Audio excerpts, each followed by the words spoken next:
Les Saints-Anges, c'est le nom de cette maison d'enfants à caractère social, plus communément appelée foyer. Le but des mineurs exilés est d'intégrer ce genre de maison. C'est là que vit Saléman. Il quitte l'Afghanistan à 12 ans, arrive à Marseille un an plus tard et intègre rapidement ce foyer.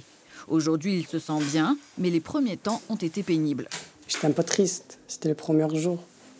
Je me sens seul. Il n'y a personne avec moi, de ma famille. Je me dis pourquoi je suis venu ici en France. Les places sont rares ici et les migrants en minorité. Même ceux qui obtiennent l'OPP, ordonnance de placement provisoire par un juge, restent à la porte longtemps. Je te montre mon pays, mon village. Les éducateurs spécialisés ne posent pas de questions sur leur passé. Les jeunes en parlent quand ils sont en confiance, souvent d'un coup. Saléman, lui, a écrit un texte. J'ai marché le jour, j'ai marché la nuit.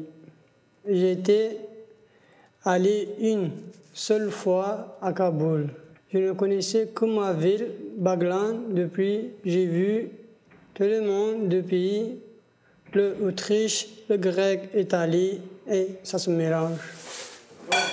Ces adolescents sont fragiles. Se poser peut paradoxalement se révéler douloureux. Ok, ça va. Oui, je vais le faire. Certains décompensent, parfois violemment, d'autres pas. Tous sont plus ou moins déprimés les premiers temps. Parfois, certains nous disent, mais on ne pensait pas un jour s'arrêter dans des grandes villes et que l'accueil soit aussi travaillé.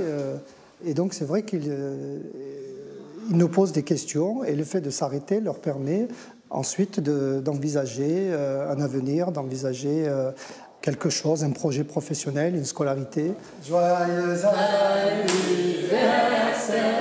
Ils sont venus réaliser leur rêve européen, un rêve de papier en règle, de diplôme et de paix.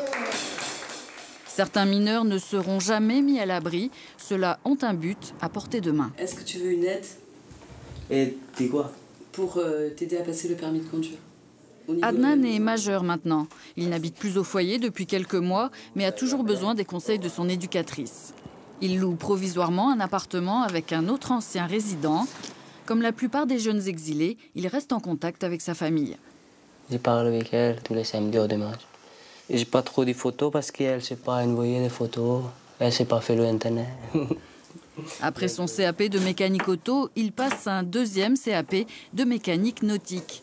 Bientôt, il déménagera. Après les Saints-Anges, il se sent seul. Je veux continuer dans un foyer, jeune travailleur. Et comme ça, je vois tout le temps des gens comme moi. Et je mélange avec eux. Aujourd'hui, le rêve d'Adnan est au Pakistan. J'ai envie de visiter ma mère. C'est tout. Ouais, c'est tout.